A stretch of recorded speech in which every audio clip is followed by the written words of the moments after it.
Okay, so The Last of Us. Wow, this is a game that came out so long ago.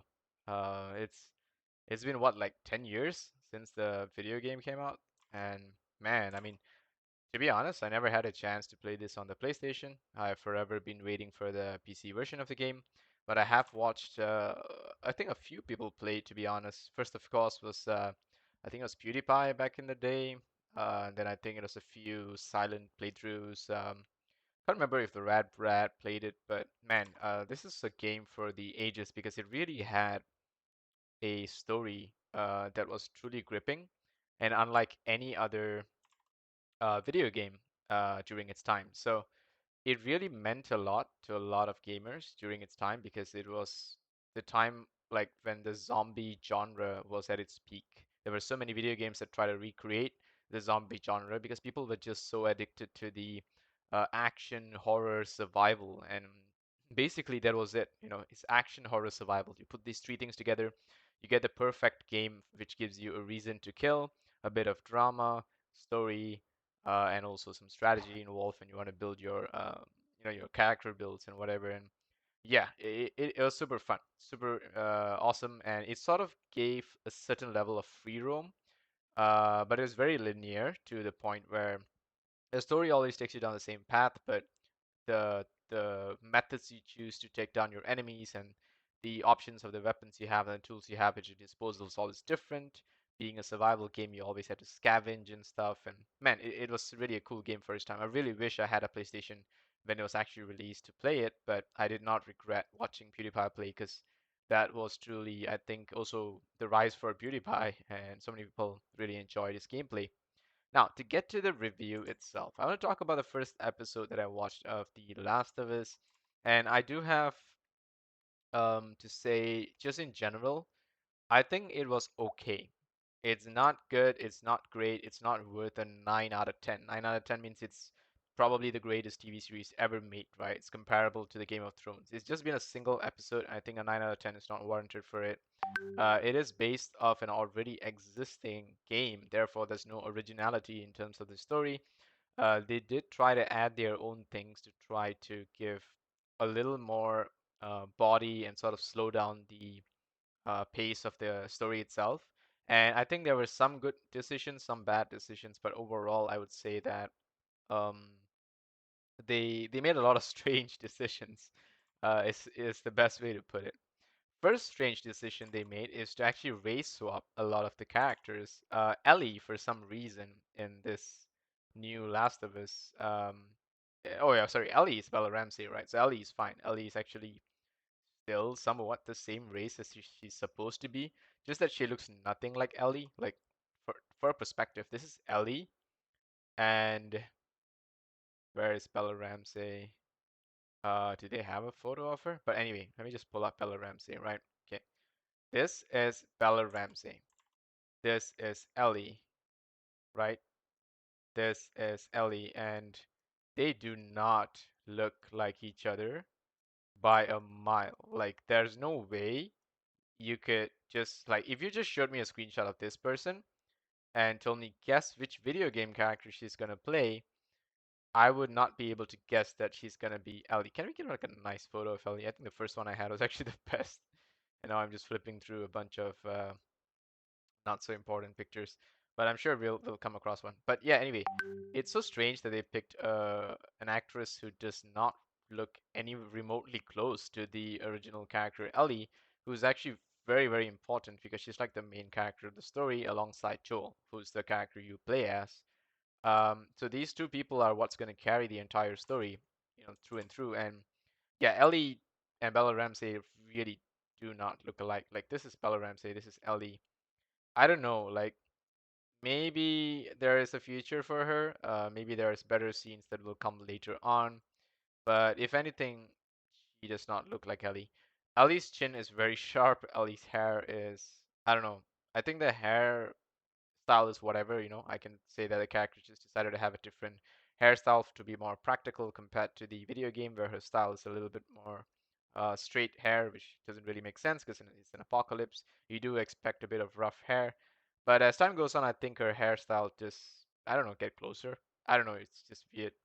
But Bella Ramsey is an interesting choice.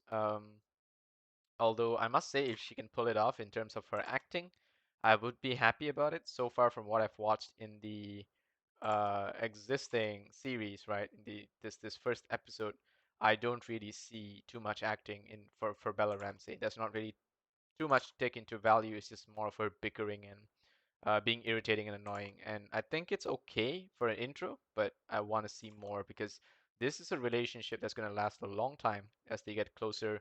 And Ellie changes Joel, and Joel changes Ellie, and they both learn from each other and they survive because this is a survival action horror adventure game, which is what it's supposed to be. Now, as for the other characters, I think Pedro Pascal was a decent choice. To be honest, I would have preferred someone else to play Joel, someone like I don't know, Jensen Ackles maybe, because apparently I found out that he was also trying out for the role, and there's actually an article I found. Let me pull it up. There we go. So there's an article where Jensen Ackles was apparently trying his best to get the role as Joel, but Pedro Pascal got it instead. And I'm not sure why they would prefer Pedro Pascal over Jensen Ackles, considering Jensen Ackles has a reputable career on TV, considering his character of that he played in Supernatural, uh, which has been a hit. Like it's a super hit. It's one of the greatest TV series ever made, and it ran for like what 15 years is what they're saying here. Um, yeah, but Jensen Ackles I think would have not only looked exactly or much closer to Joel. To be honest, he looks literally like Joel. I can't see a way to make it any closer than this, unless they CGI edit him. But he looks so much closer to Joel, um, which I think would have been a much better choice. The beard and the just the look and the eyes and the eyebrows. He's got these amazing boxes brow, which makes him feel more military, more ex-military, veteran, combat veteran or whatever. Instead, they chose Pedro Pascal, who I think is okay, but he doesn't feel as rough and tough as what I think Jensen Ackles may have been able to pull off, especially considering his role as Soldier Boy in the recent The Boys season 3. I think it really proves that he can be a lot more of a rough and tough kind of person, which is what Joel's supposed to be, right? Like Joel is this hardcore guy who is willing to kill people to protect the people he loves, and I think Jensen Ackles would have just been straight up better. Although I mean, I wouldn't hate the casting of Pedro Pascal just because we know he's an established actor as well. We know what he has done before, especially with The Mandalorian and Game of Thrones and a lot of other things. So he is also, I would say, a decent choice, but again, we have to keep watching to see where it goes. So far from the first episode, I can't really say that it's a good choice or anything like that. I still feel that if I had to choose, I would say Jensen Ackles is probably a better choice. But as time goes on, I may learn to warm up to Bella Ramsey and Pedro Pascal. We'll see. Gabriel Luna is playing the role of Tommy Miller, who is supposed to play Joel's brother. So I think this sort of brought in a Latin cast here, replaced the Millers with a Latin family, um, which is, I don't know, it's whatever, I guess. It's an interesting decision. But a strange one was that their daughter, Sarah Miller, was played by, I don't know, like a half, um, what do you call this, half African girl? I don't know if she's half African or quarter African, but she looks really different from the Sarah Miller in the video game. In the video game, let's see whether you can find a photo of the Sarah Miller. Never mind, I'll pull up the gameplay itself that I have. So I've got a shot here of Sarah Miller taking a nap in the video game, and this is Sarah Miller from the TV show. They do not look anything alike. It literally it means that in the show, Joel had a different wife. Like her wife was a totally different race altogether. Again, it doesn't affect me too much. I don't mind the race swap too much, except I want to know why. Did they make the race swap because they could never find another actress that is good enough to play the character of Joel's daughter? Especially considering she just dies off in the first episode, right? You could have picked someone a little more disposable, and I think it would have been fine because technically the daughter has a very short while to play.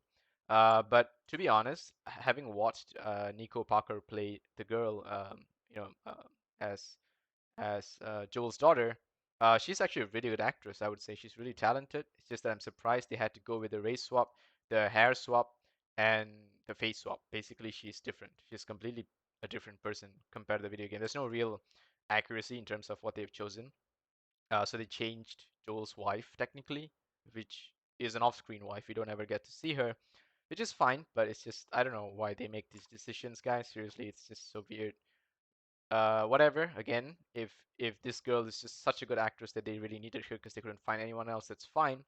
But I also had a strange issue where she is a lot older um, than what she's supposed to be. I believe the Joel's daughter in the original game is like what, 12 or something, 12, 13 maybe. This girl looks, I don't know, 17, 18. And she's quite tall too, which is really weird because I will forward later to the parts where Joel's actually carrying her in the video game, and you'll see that she is a lot smaller. Let me just go to one part here. There we go. This is Joel carrying her in the video game, and in the Last of Us, of course, there's a moment where, in the TV series, I mean, where Joel actually has to carry her and run as well. And it's very strange because she is quite tall, so it's really awkward with her running around with him running around with like a 17-year-old girl in his hands. Not to say a father wouldn't. It makes sense that he has to carry her because he's strong enough, her ankle's broken, and he just wants to get her away from the situation, and that's fine, but it's just so strange that it's not anything like the original game where she's just a lot younger, uh, you know, and he's supposed to be as well a lot younger. So in this, he's 36 and she looks like what, 15, 16, 17. So he was roughly 20 when he had her, I guess. Mistakes were made. So yeah, that's what it is. And as for the rest of the cast, I would say I think Marlene is played by the exact person who voiced Marlene in the video game, which I think was a great decision.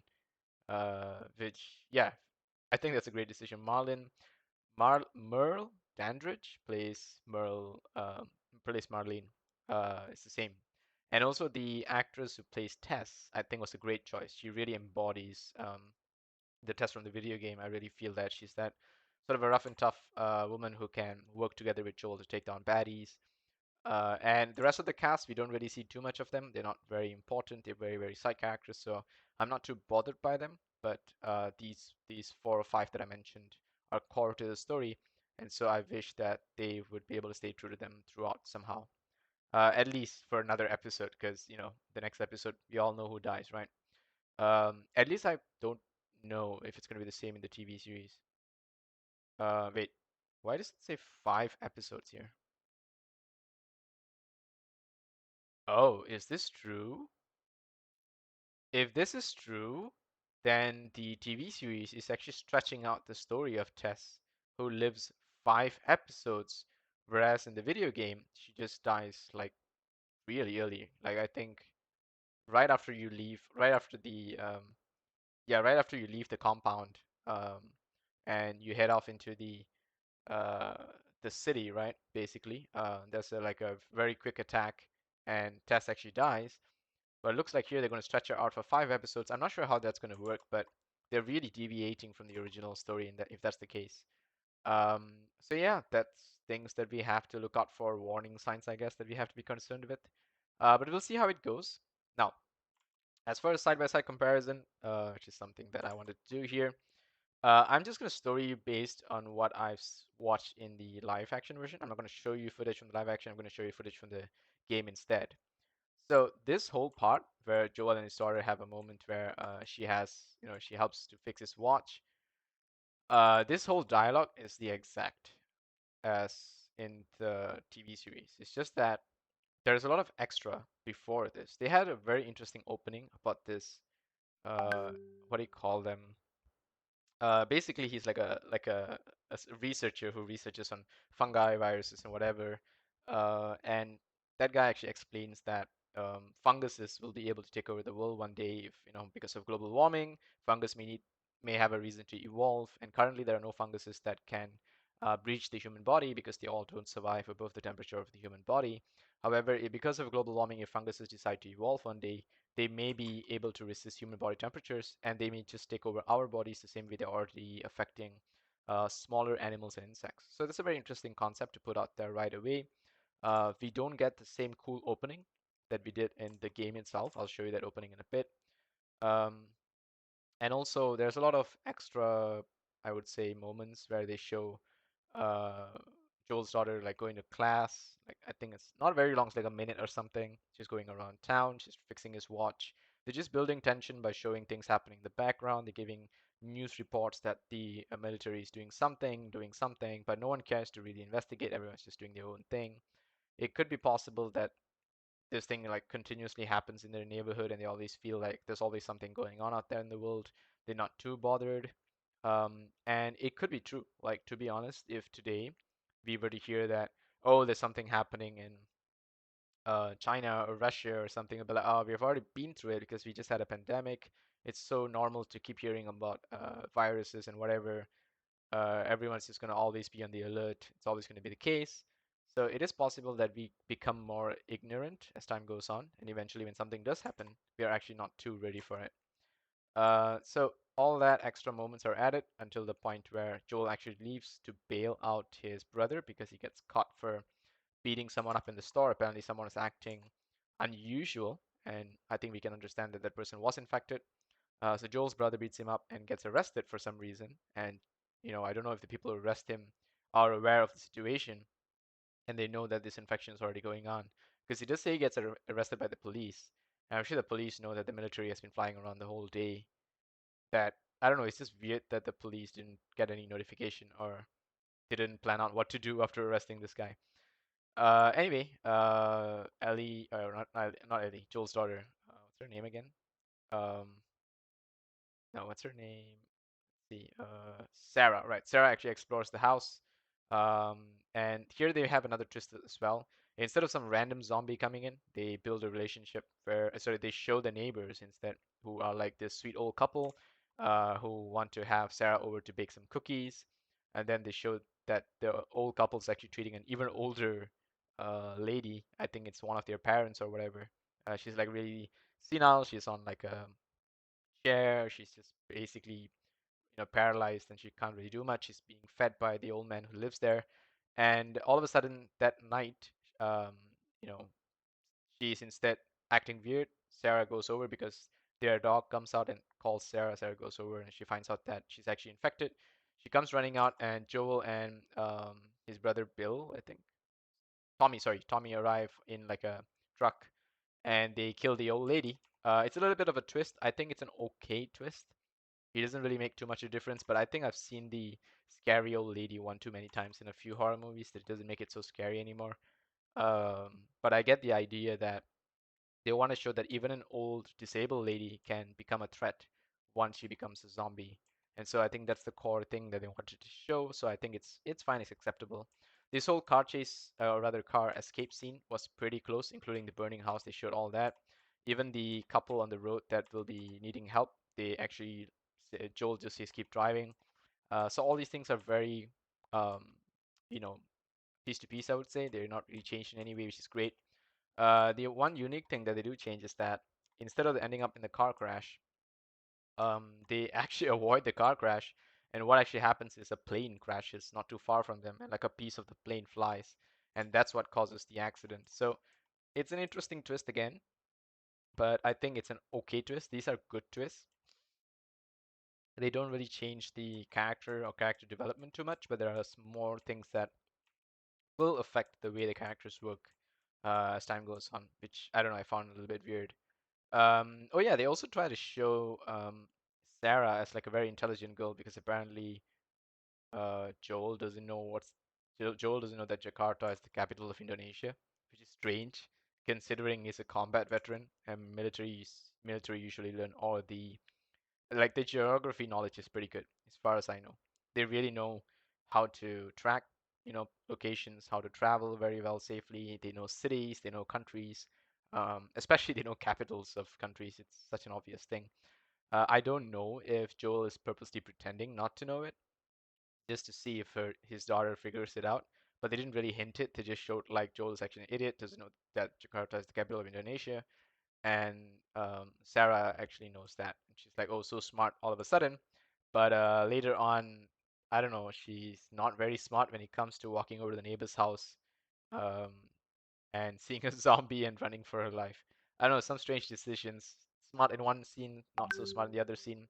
It's logical though. Some people are good at certain things and just stupid in everything else, so it's possible. So this scene was also different. Instead of Joel's brother actually holding the door to help them escape, there's actually an accident that takes place to where their car originally fell down, and that sort of blocks off the path between Joel and his brother. It's such a weird block too, because it's like a narrow passage and a very small block. Like it looks like something you can easily go around, but looking at the cars on fire, it's possible that any of them could explode or oil could be leaking. I think it was a decent way to block them off. It felt very video game though, which I think I appreciate in some way. So they do run down the river path, and military actually just come and shoot. And yes, this is how Sarah dies. Um, and I think they actually did this a little better because in the video game, it's kind of, I don't know, like not very clear as to how many bullets actually land on Joel and how many bullets land on Sarah. But in the TV series, they actually show that Joel just gets grazed by a bullet, and all the bullets land on Sarah, especially in her stomach area, which is what causes her to die. So that was pretty clear. And then this is where they cut. So we don't get this amazing opening that was in the video game. We get a standard HBO kind of opening, which is okay. They do use a cool music, but I don't know. The effects I felt at the time was just something else. And we do go 20 years later, which is where Joel wakes up. He's doing his thing.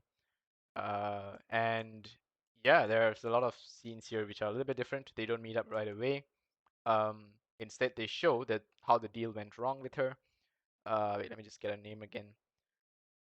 Tess, right. So they do actually show that the deal goes wrong with Tess in the the TV series.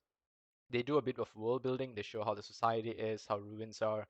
They show the Firefly logos in the walls. They show how the people are actually rationing, like shoelaces and using things as currency, cigarettes, and making trades and whatever. And I thought all that was really cool. I thought all that was a great way to just buff up the world building, and I really appreciate that. I have no reason with that. They could do that for a whole episode, and I'll be fine with it. But sometimes you wish that the story does um, get to the point. Because in the video game, you actually spend a lot of time walking from place to place. And in the TV series, I get it that you can't show too much walking. So showing people doing things in the city, I think, was a great way to use that time instead. So I think that trade-off is a great way to do it, which I really appreciate. But here's the strange part. She talks about getting jumped on, and here is the difference, right? She says she managed, and Joel says, "Give me that." And he said, "Are these assholes still with us?" Find out who they were. Couple of nobodies, they don't matter. What matters is that Robert sent them. So in the game itself, she straight up tells him that Robert sent them. In the TV series, she makes a deal with Robert to not mention to Joel who sends them. Then all of a sudden, the wall of the place she's caught in, like the interrogation room or whatever, the wall explodes, and apparently there's like a firefly attack in the area. I don't know, it was such a strange thing to do because it doesn't really add anything to the story. It just sort of shakes up what was happening there for no reason. It doesn't change the way things are, it doesn't prove anything. And like at first she says she promises Robert not to tell Joel, and then she tells Joel anyway. She literally has two conversations with Joel. First one she says, "Oh, we don't know who they are. They're just some random people." And then she says, "Okay, you know what? I'm gonna tell you something. Don't get pissed. It's actually Robert's people." In this one, she says that they're nobody, doesn't matter, but what matters is that Robert sent them, and that's the important thing. So what the video game is doing is they're telling you that the people who jumped me are not important. What's important is their boss. The boss is Robert. So don't target the kids who jumped me. Target the boss, which is Robert, who we are actually having a deal with. In the TV series instead, um, she tells Robert that she's not going to tell Joel, but she tells him anyway. It's strange decision making for the TV series, I would say. But yeah, it is what it is. So in the video game, you actually explore the neighborhood. You do this whole walking thing. So this is what I mean by this walking simulator turned into a world building simulator in the TV series was a great idea. I think this whole this difference was really nice. You don't have to walk and talk to these people little by little. Instead, you show don't tell kind of concept, which is a lot better done. And then he actually meets this guy, who I thought looked pretty similar in the TV series. I could be wrong though, but he does have this guy who does business with, but he does it by himself. He doesn't actually do it with her. In the video game, they don't really have a guy he does business with. They instead just have some guards who are just taking care of the area. But I thought that guy was an interesting addition because he actually has a role that they come back to. So in the beginning, they show like he's one of the guards who's helping Joel smuggle things in and out. And I thought their conversations were great. And they don't have that in the video game. Okay, so this is where the Firefly attack happens. And while it happens, Joel and Tess are both running for a cover. They make it a cover and then they go to their like sort of secret stash somewhere. I think they go underground, right? Somewhere here. Yeah, they go to the secret stash and then they pick up their weapons and they want to go and get back what's theirs. So this is where they sort of venture around the inner city. This is like within the walls, I would say, and they actually get to the location where they're looking for scavenging supplies as they would along the way. And they do come across certain instances where they see spores, so they actually have to wear a mask. Now, I don't know if this is the same in the TV series because the characters have not worn a mask, especially in one scene where they do come across an infected that is sort of stuck to a wall. Wait, do I have the photo of that? I think they did have a photo of it somewhere here. Um, there's actually one photo. Oh, this thing. There we go. They come across this guy who's stuck to a wall somewhere, but they don't really wear a mask or anything. So I don't know if the spores are not a thing in the TV series. It's only zombie bites or whatever. But they didn't really establish that. Now, also, there is a moment here. I think you have to kill a guy who says, "Please, yeah, don't let me turn. Please kill me." They don't have this in the TV series. I think it's an okay cut, but I think it would have just been nice to have these because exploring the dark through the what do you call this spores actually gives you a bit of tension, which we don't have. And this is actually the first sort of combat scene, like 20 years later, that Joel has, which they don't have in the TV series. And that also cuts off the tension in the TV series, making it just too slow and boring, I would say. So you actually have this where he goes around, he takes out a bunch of these zombies and people, clickers and whatever, and yeah, this is a cool part of the game which really puts you, in stress and tells you that this is a survival game. Don't let your guard down. But we don't have this in the TV series. After they completed the little expedition here, they actually proceed to continue to look for the location of their so-called what do you call this? Um, what do you call it, smuggling buddy or whatever, the guy who betrayed them, right? So they continue venturing through this. So all this being cut, I think, is absolutely fine for me. You don't need to have all this. But this is where the actual standoff happens, where Joel and Tess come up to the place where all the smugglers are, and they actually have a fight over here. Again, this fight as well is also not included in the TV series. So we basically don't get to see two battles, right? We don't get to see the battle where Joel and Tess actually have to fight their way through the sewer tunnels, or rather the underground passageways that they use to sort of get across the smuggling path that they use, right? And we also don't get to see the battle that ensues when they actually take on the guy who betrayed Tess, um, and where she got jumped on by two people and whatever. So we also don't get to see this. So in an action series, or which is turned from an action game, cutting out the action part, I think, is like cutting off 50% of what it originally was or is. If you cut off like simple little action bits where you're just shooting a thing for like a free action or whatever, that's fine. But this is like core to the story. This really builds up tension and tells you that it's not an easy path for them just to move in and out of these places. And even when they want to take out these smugglers, they are really hardcore. They don't let anyone betray them because everything matters to them. Every little thing they're smuggling, whether it be a battery or an engine piece or whatever that they're trying to do, it's all really important to them. And anyone who betrays them dies. And this is the reality in the game that is not shown in the TV series. So they cut all of this. They cut all of this all the way up to they go and meet the Firefly leader, um, and the Firefly leader actually takes them to uh, this place where they have the girl Ellie, who they need Joel to smuggle.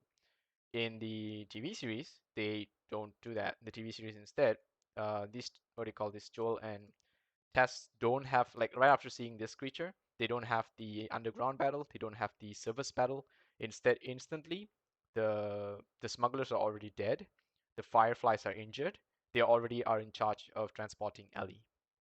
So we lose like I would say 90% of that portion, um, which is really important to showing you what these two people are capable of. Because there's one scene in the TV series where Ellie is like, where the Firefly leader is like, we know what you're capable of. We need you to smuggle Ellie, and Ellie is like, what are they capable of? Like, I mean, you could have showed it to us, right? You could have showed what they're capable of because that's what the game did. So I really hope the next episode powers up for that because it's not there in the TV series. It really is, I would say, very disappointing for me considering this is still an action TV series, right? Like if I look at the video game, it says action, adventure, drama. If I look at the TV series, let's see what it says, right? Mm, action, adventure, drama. Yeah, there we go. So where's the action if you cut off like 90% of it? Um, yeah, it's just really strange. I don't know why they decided to do that, but the smuggling of Ellie continues to take place. There is the same moment here where in the video game, a bunch of guards actually catch them and they're checking them. And of course, Ellie does the same thing where in the video game, when she gets checked, she immediately retaliates because she knows she's going to get detected. She stabs the guy in the leg, and Joel immediately acts to fight the guy. In the TV series, instead, it's a little bit different. The smuggling buddy that Joel has, who's actually a security guard, is the one who actually catches them in the end. And it's really strange why he stops them because he knows he already has the like there's no other guards there, it's just him. He could clearly let them go because he already has a deal with them. But for some reason he decides to stop them and check them.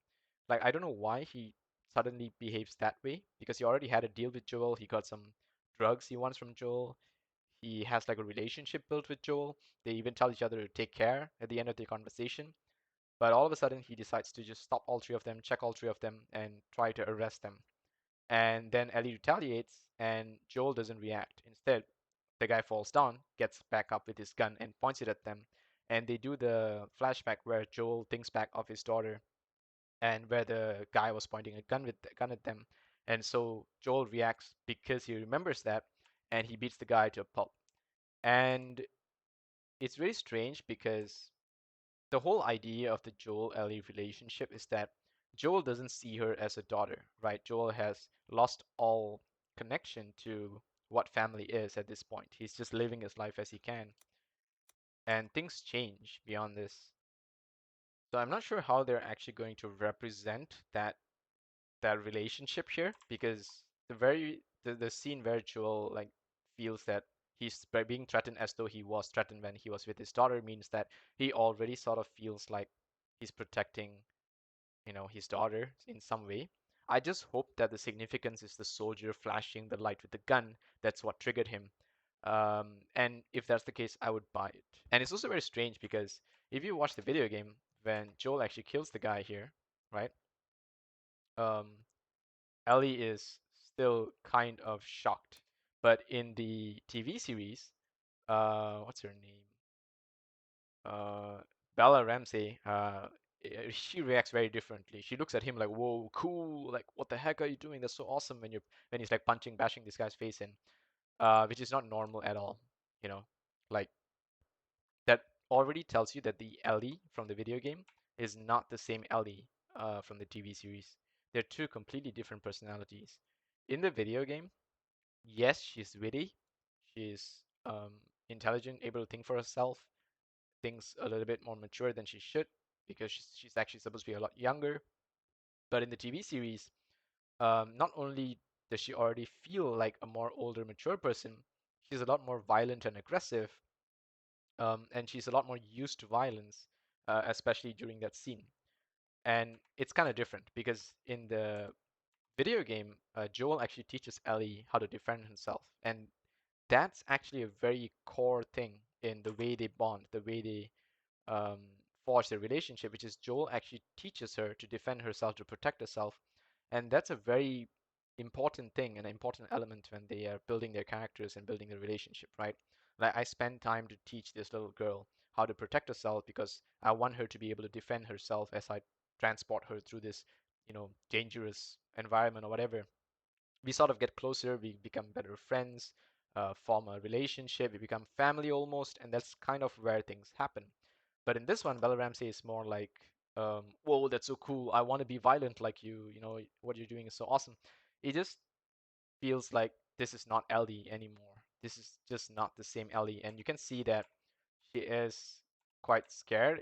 In fact, um, and they do continue their escape towards the city.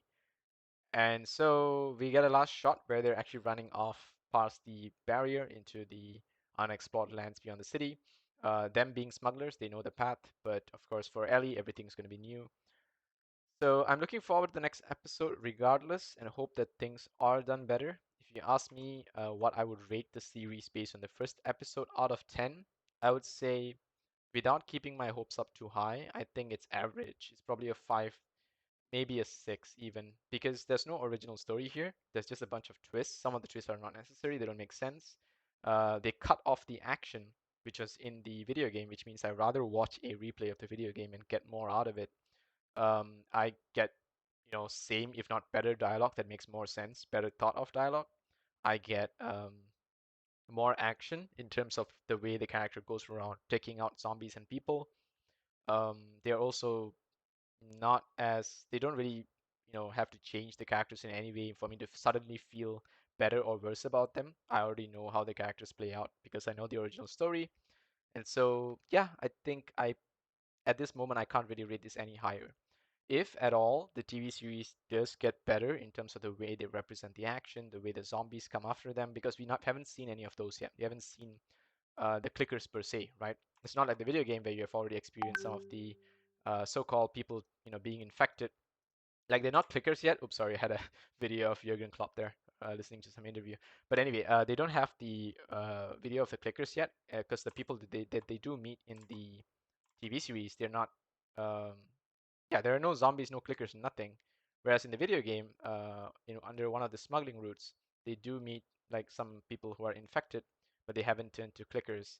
And the difference between the regular infected and the clickers is that the clickers actually use their hearing only to detect prey. They really are blind, but they're super sensitive. So yeah, those are some differences. Otherwise, as for the world building, as I said, great idea, great work with the world building. I really can't wait to see more of that. Although I do wish that when action is due, just give us action because this is supposed to be an action TV series. So yeah, that's about it. I would say if you do want to ask me whether I recommend this, I would say wait and see what happens because we can't take it at face value yet. There's really nothing special about the TV series. It's not really anything great or what. It is what HBO Max is banking on to sort of help them improve their numbers, especially since this is a uh, what do you call this, a story with an existing fan base that they're trying to reuse. I don't know if it's going to be as good as the original, the way the game had its moments, because it really comes down to the relationship of Joel and Ellie, which is what makes this game special.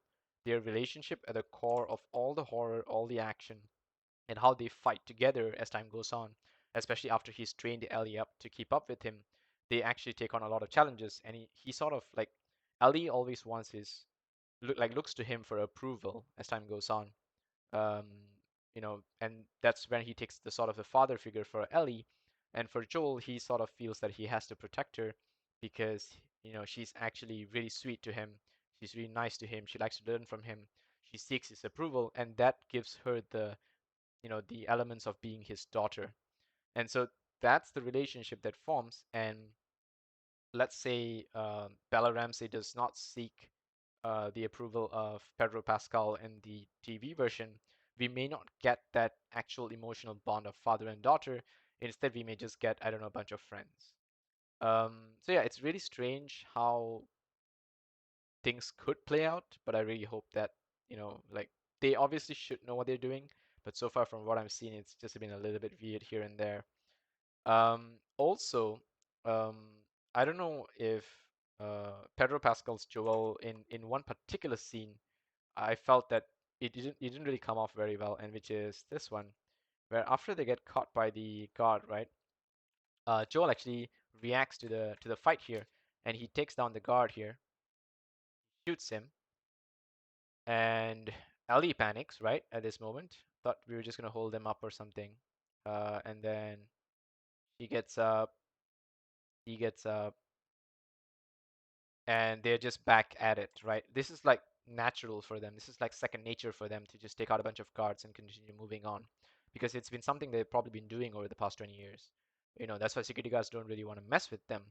But in the TV series, Joel, because he has the flashback where the security guard is actually pointing the gun and he feels like he has to protect his daughter, he sort of loses control.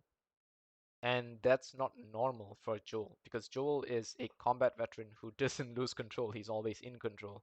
And that's the difference between a normal person and a veteran. A veteran has seen and done things already before. They've been trained to handle tension situations, to be able to decide even during stressful situations, where regular people would just throw up or pass out. So um, the fact that Joel couldn't really come to his senses, it just feels that he's different and not really the same Joel from the video game. And it makes me feel even more that I would have preferred Jensen Ackles to take over the role. But yeah, anyway, that's what it is from me. Um, so there are similarities, there are differences, but as for the 20 years later, cutting off the two action sequences means that you cut off like, I don't know, 80 to 90% of the action from the part that happens 20 years later.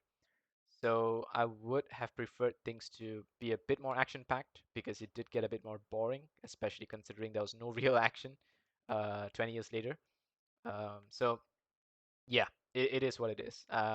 The whole point of the action in the video game is that you are getting from a sort of a third person or almost first person perspective, right? Because you're actually looking through the back of Joel as a third person perspective, but it's very, very close to what Joel's doing. You actually get to see all the action that Joel does when he takes down zombies or people, and that's what made the game awesome. And they need to carry that forward into the live action, the way John Wick does his action, where there's his close-up stunt scenes where he's actually beating people up one at a time, or the way Batman does it in Arkham City or Arkham Knight. I think that really what would drive the action forward, and we haven't seen that yet. So I hope we get that in the next episode, and I hope that this improves as time goes on because seeing certain decisions made, like keeping uh, Tess all the way to the fifth episode, means that they're already deviating quite a bit from the video game. Because in the video game, just shortly after taking Ellie out in beyond the border, Tess dies because she gets shot by someone. She can't carry on or something, and she tells Joel to leave her there. I don't remember whether she actually. I think we do hear gunshots, and as Joel is leaving the place, which means that Tess does die, shooting and defending herself and getting shot in return. So in this, it looks like they're going to drag her character out, and this is actually a huge giveaway to how IMDb is handling things, where we can actually see how many episodes every person is going to be on, which is fine, whatever. I think that's about as much info as I would need to know. So yeah, 9 out of 10 is not realistic. I think that's a rating that belongs to the video game. And the TV series for me is at least a 5 out of 10 for now. I'm not going to rate it though, because I'm going to give it the benefit of the doubt and wait until I see the next few episodes. And then I think by episode 5, we would sort of know what kind of a TV series it actually is. So yeah, that's it from me. A very detailed breakdown, I would say. And I really wanted to give it to this because I really love this video game, the original story especially. I can't wait for it to come out on PC, to be honest. I will definitely buy it. There's really no question, and I will play the crap out of it because it's just such an amazing game. The first one, at least, not the second one. Let's not even talk about it. So yeah, anyway, that's it from me. See you guys in the next one. Take care.